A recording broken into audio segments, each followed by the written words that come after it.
Hey, Guillermo. Hello. Hi, hi, hi. So welcome to our conversation, Guillermo and Lee. And so Guillermo, I will just have a very brief introduction. Guillermo is the artist and the teacher from now in Slovenia. But you were from Argentina. So um, we are interested in your idea, and we are interested in where are you from, your background. Do you want to talk a little bit about yourself? Yes. Uh, where do you imagine that I could start? Maybe from where you were born, Oh, yeah. and Okay. yes. I was born in Buenos Aires. It's the capital of Argentina. It means that the air is good. Now it's probably not the case anymore, but in the past it was very good. Probably the air compared to other regions, and so well, so much so that they named the city Buenos Aires based on that. Mm, Argentina means something like silver land or silver country, mm, and this is due to Buenos Aires is now a big city that is in front of a river that opens into the sea. Buenos Aires is situated at the mouth of the river, so the moment where the river is actually mixing its waters with the Atlantic, and through this river, which was one of the biggest one in the area, all the silver coming from Bolivia was exported into, I don't know, Europe, probably um, Spain, Portugal. And so it was it was the port where all the silver was somehow found or taken I from. see. But the Mhm. silver was not coming from Argentina, it was coming from mostly from Potosí in Bolivia or Peru, uh, different mines in other countries that were connected to the river. I mentioned a little bit the etymology or the origin of the word because it's something that defines myself. Mhm. In general, I am very devoted to the appreciation of language, and wherever I go, I am constantly checking the words that people use, the words that I am using, and the words that are around me in different languages. And somehow, after years of studying different languages, now I talk four languages more or less. Uh, then I got some kind of like conception of language, which is very private in a way that only I experience it, but I am constantly classifying the speeches of people based on the words that they use. Mm, every conversation I have or every person I listen talking, I am willingly or not paying attention to the words that he's using. You have Actually, like Latin words, and they when became French words, and then they influence English, and you have Nordic words, but they are more from Sweden and the north of Europe, that they influence also English, and then you have Slavic words that they are completely different because they have different origins, so they sound different. And then you also have this Eastern, like Arabic words that also are combined in Europe. that's right. And then you have many other type of languages, but I'm not exposed to them. So I only thinking about these things constantly. It's not an aspect of myself that would be evident or obvious from the outside for people because I never promote it in any way. But it's very interesting for me, and I am more or less constantly in this type of analytic mind in terms of linguistics. And for example, just to close this idea, one of the only things that I feel interested in collecting was collecting dictionaries of different languages. Now I have them in some box somewhere because I don't mind so much for objects, but I think this was the only objects. And these are musical instruments were the only objects that I felt motivated to collect, at least for a while. Otherwise, I think I am like an agglomerate of different tendencies.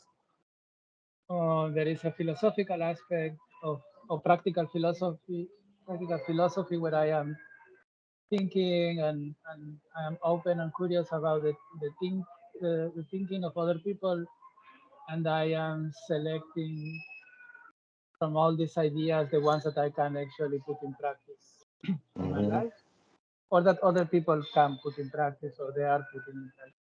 There is an aspect. I'm not so theoretical in the sense of, for example, there are branches of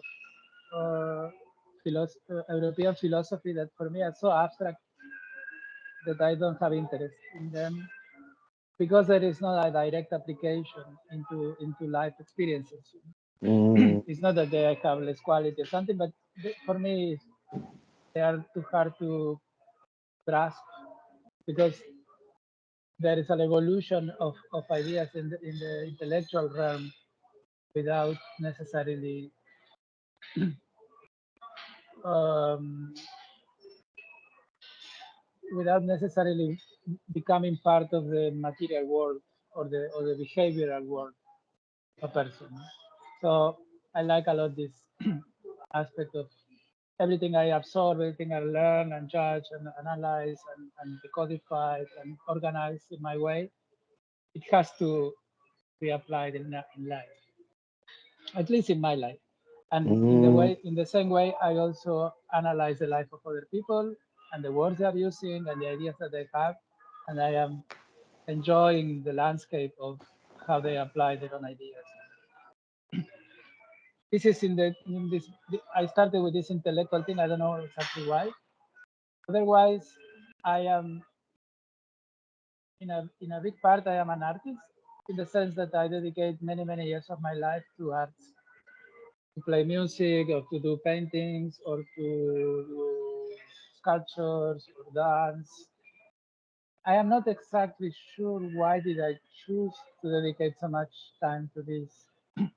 Could be a little bit incidental also, like just because it was in front of me. But yeah, they are like I had. My father was a carpenter, and he died when I was 12 years old, and then he was an orphan, and he had me when he was 45 or something like that. Mm-hmm. So when I was 12, he died, but he had something with painting, apparently. And although I don't know much about him because we didn't communicate so much, he was not so talkative or not so present at home because he was always working somewhere else. Yeah. Although every night he would come back, but still, we didn't have conversations like I see people having with their parents here. It was a different style of family, I guess.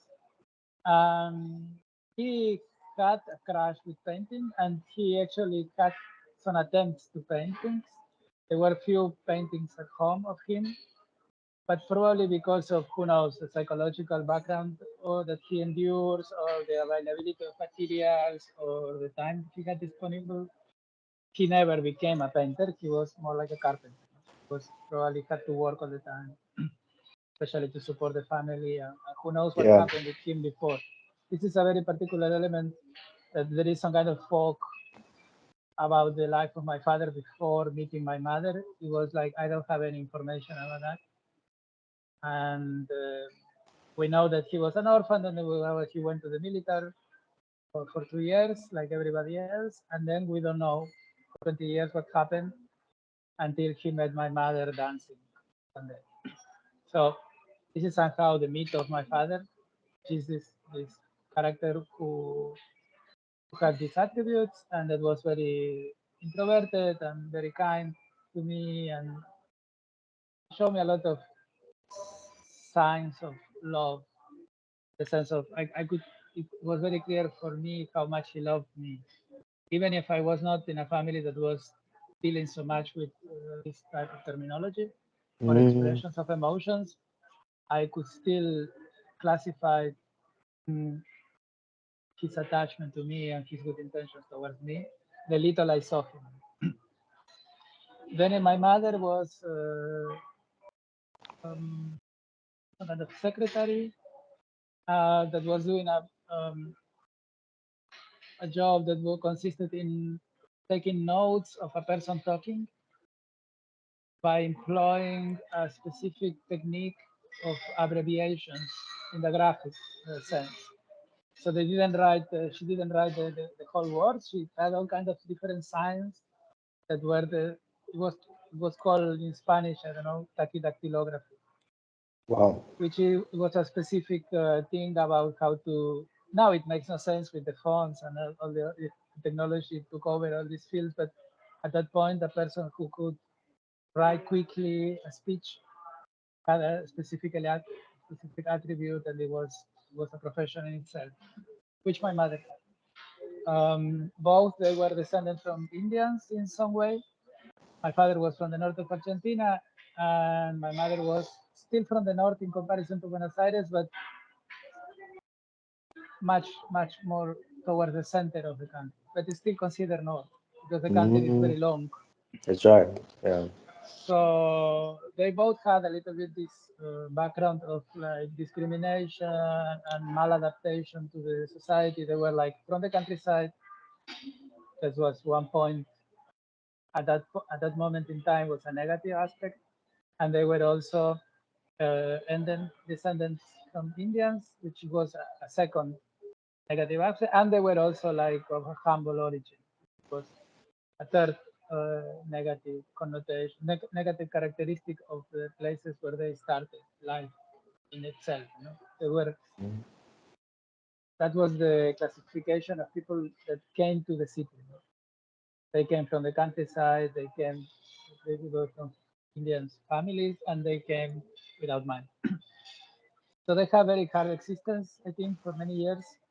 And the other day, I was remembering in a conversation in New Year, talking with friends, that they were also very mistreated physically when they were young by the parents, and they somehow have some kind of agreement based on the idea of not hitting us.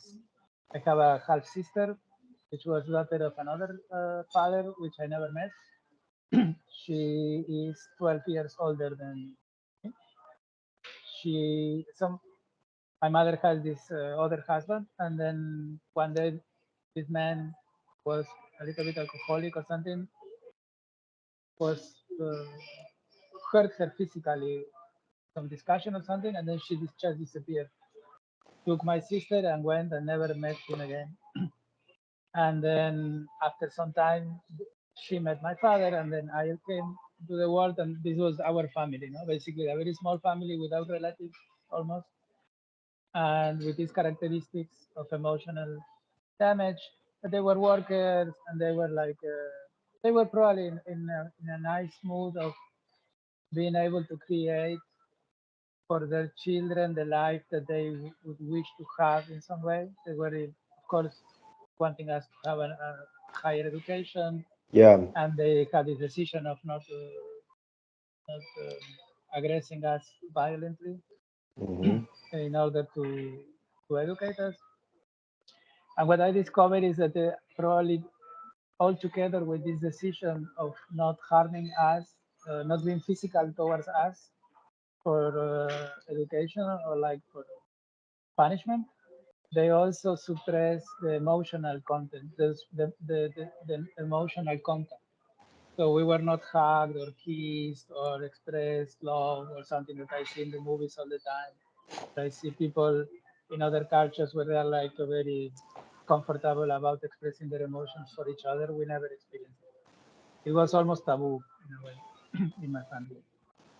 But this is a detail, but maybe it has to do with like a description of myself and how I actually from that context I had very quickly when I became conscious of myself, conscious of reality, very motivated to go away from there. In a way. Perhaps mostly related with the emotional um, difficulties that I had probably there. I don't remember so well because for me it was also a mixture of an idea of knowing the world and trying to find myself. I was very influenced when I was this moment that I'm describing now is when I became around 18 years old. But 18 years I some old, like maybe what is the year? Is well maybe I'm 1990, something 90. like 96 or something like that. Mm, I'm not sure, but I remember at mm, some point trying to find out when I finished high school. It was something like 96. mm. I was supposed to go to the military, but they abolished the military in the country. So So you don't I have to go. I skip it, and then there was like I had a friend from a different social class who was very well educated from a family of psychologists, Hmm. and then he introduced me to a lot of an intellectual world that I didn't know until the moment, and also in relationship with the understanding of Argentinian history. Mm, There were influences that I never had before, and that they really kind of pushed me in a complete different direction than what I was somehow programmed by my family to do. In a way, my father was really enthusiastic about me being an artist. It was very important for him, perhaps because of his wish to be an artist himself.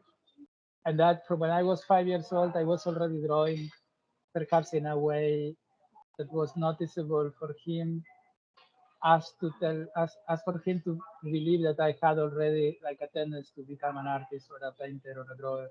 So he teach me a little bit of it. I only remember one instance of him teaching me how to paint something, how to make shadows. And my mother was dreaming the whole life to travel.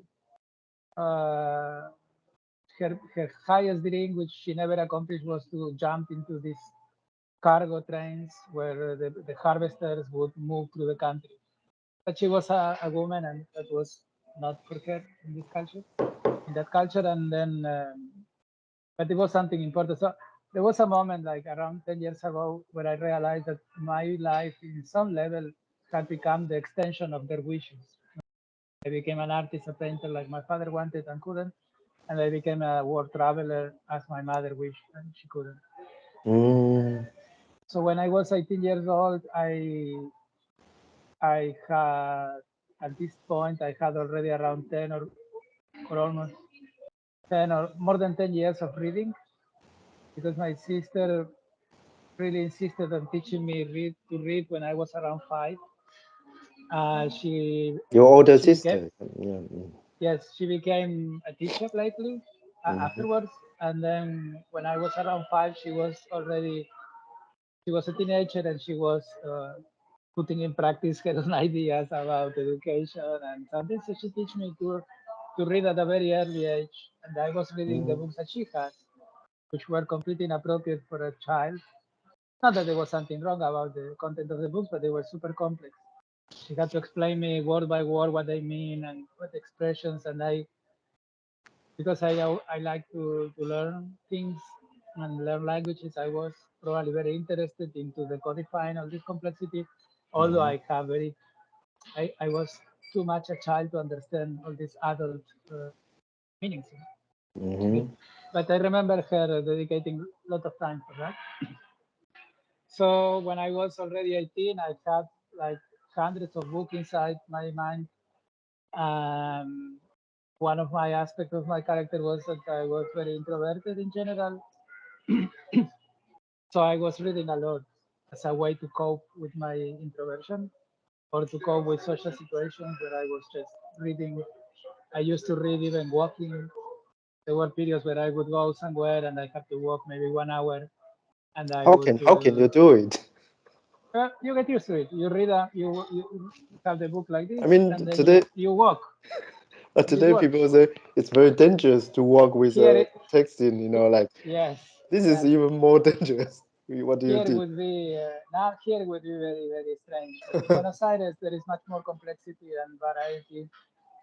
I never felt like anybody really cared about that. Mm, I also never saw anybody doing it. It's not that everybody was doing it at all, but it was. I think that it was much more tolerance to weird behavior, maybe like Los Angeles or something like. yes.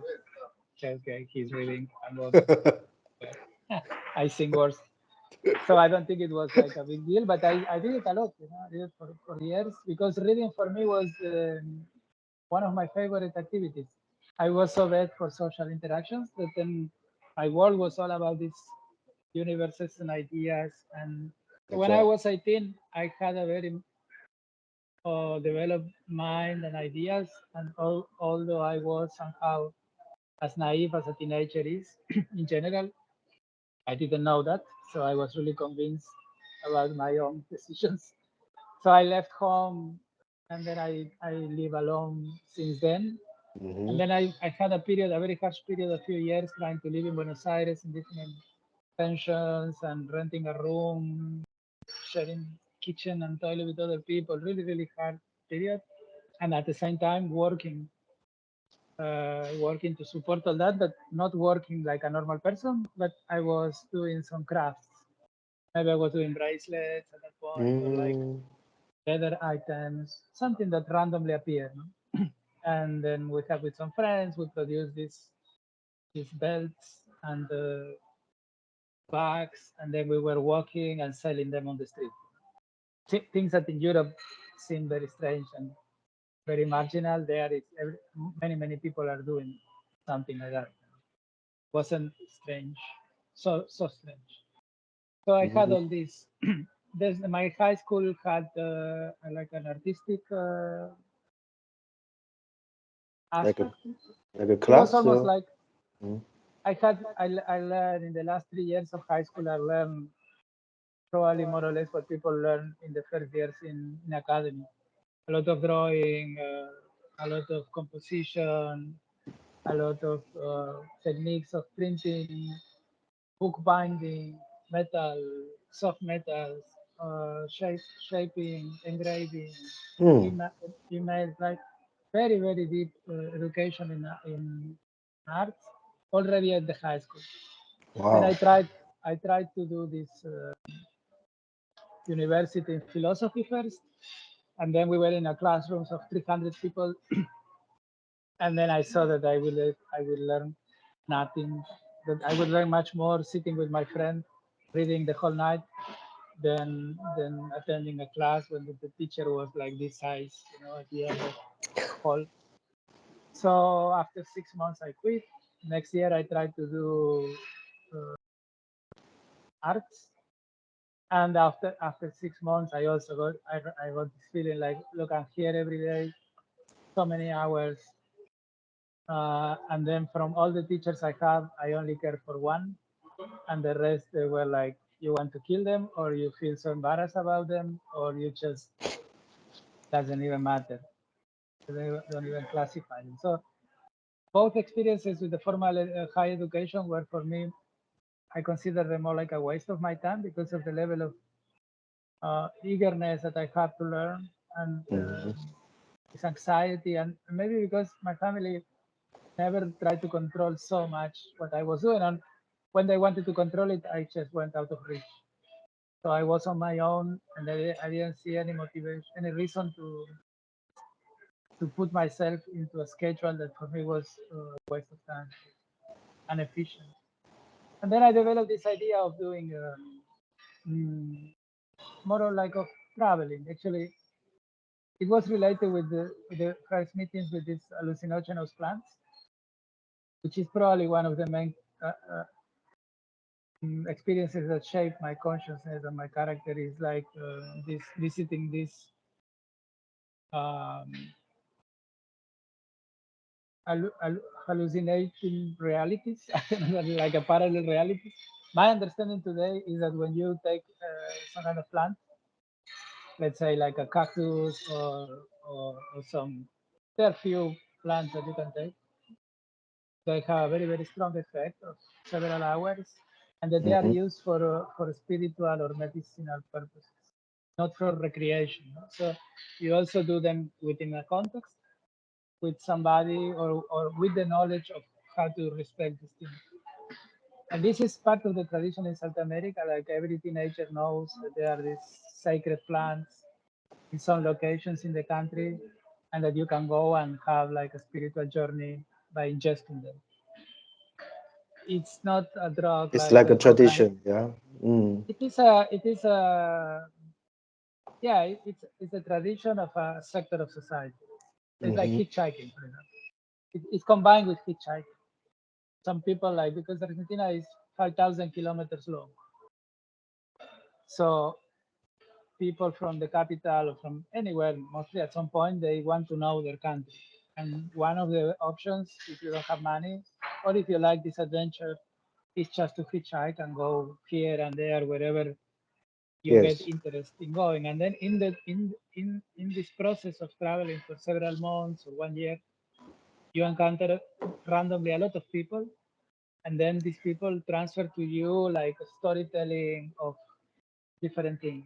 For example, the the reality of medicinal plants and how you connect, how you experience them, where to find them, how to process them, and what is more or less the type of experience you are going to have. So with this friend of mine, with whom we were very well connected, as I mentioned before, this guy from like a middle class, Mm-hmm. and then he was descended from Germans, second generation. His grandparents escaped Hitler and they moved to Buenos Aires, and then his father was a psychologist and he was second generation. Um, so we became really interested in shamanism and these things, and then we end up traveling to different parts of the country and Mm-hmm. taking these mushrooms or cactus, and we even moved to another country, to Bolivia. These are very, very long trips, several days. And I think there is something that happens when you ingest those substances. There is some kind of effect. They are called hallucinations, but I never perceive them as in my experience. This would a little bit connect with this idea of empirical philosophy, like the ideas that I take in account that I respect are the ones that I can apply in my life. They have more relevance for me than the ones that they are more in an abstract realm. So what I experienced when I ingested this plant was not that I am having an hallucination of something that is not happening. My perception was that my perception was expanding, and somehow being able to catch other dimensions of reality that my normal state was not able to perceive. You want to So it expect would, your range, yeah, your yes, sensitivity. something like that. Yes, in a specific directions that they are characteristics of the chemical composition or spirit of the plant and its own realm. And these realms are unknown because these are plants that the different societies were using in South America for a long time. So they are all mapped in a way. There are traditions about them, there are understanding of what is happening to you and what every plant is good, in which way they are good for you, and what not to do, what to do. There Is is it a lot of, will be similar to like Chinese medicine, yeah, or maybe. perhaps, Mm, I don't think that it has the level of sophistication of Chinese culture in the sense of like that you can study that, but it's a similar kind of approach. maybe.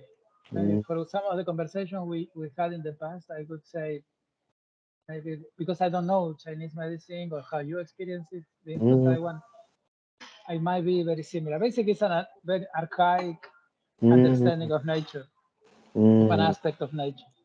And so I went to, there was a period of 2 years and I tried different type of thing, everything that was available. I tried once or twice. And then I had these incredible trips that lasted months. Uh, Actually, it was the last one I had was 5 years consequences of it. So I know I am making it very long, but maybe this is very crucial for how my personality became so so different than everybody around myself. I think the mm, hallucinations have a big impact in that yeah. because they somehow challenge the perception of reality in itself. Mm, So my perception was like these experiences that I have, these 12-hour trips, all these uh, mysteries that I access through the ingestion of those plants in those specific contexts, Mm-hmm. they give to me the impression that the reality is much large than the reality that we manage in this, let's say, Western society. There are many more aspects to the reality that some people are experiencing and that any one of us could theoretically experience as long as certain conditions are provided. For example, Mm-hmm. ingesting these plants, for example, like being free in the sense of not having a job or not having obligations for few months, for example. Then within the context where you are moving all the time, traveling, or accessing to these rituals and drinking these substances, you can access to a level of perception of reality which is unreachable from the normal conditions of Western life. Let's say. Mm. So in a So, way, just to remind, what is the, just to remind us, what is the age right now you are talking about? 18 to 20 or something like that, Somewhere 18 to 20. Okay. or to So, 21. we're talking about this trip, yeah? So, It was the maybe, period of affecting my psyche with these plants. yes, yes. So, maybe we can pause here because we would like to continue next time with, Yes. with your journey. And I think this is fascinating. Um, And you can definitely talk about more detail. There's no problem because we would like to know more about what have you been through. Yeah. Um, so we'll begin from next time. Let's continue from here, where is 18 or 19 years old of your time, so we can continue sharing with other people. Okay. Yes. Then I travel around through the experience with these plants. I got a clear message that Mm, my mission in life was to travel. yes. Mm, And then I traveled for 11 years approximately okay. through the country. And I end up also visiting Chile Mm, and some neighboring countries, a little bit of here and there. And I end up living in Chile at some point. In these mm, 11 years, I was it was a lot of hitchhiking. I was moving from one place to another every 3 months. mm-hmm, Even if I was sometimes in the same city, every 3 months, more or less, I was moving from one mm, location to another. yeah. Living from playing music in the streets Mm, or some sporadic jobs, a little bit here and there, mm, some kind of physical job for not for a long time, and okay. then a living statue. This is something like you paint your face Yeah. and then you stay, and then people put a coin and then you move. So this was Maybe, my yeah. So maybe you can tell about some story regarding this next time. Yeah. So yeah we're going to let's continue next week if you have time, so we can have a second episode. Okay. yes yes Mhm. yes yes. Thank you so much, Guillermo. It was always nice listen to you. Um, so yeah. We are talking for 1 hour already. About half hour. So I think it's Ah, cool half for this episode. So thank you everybody to listen and please remember to subscribe and see you next time. See you next time. See you. Bye. My hand is Bye. without weapon.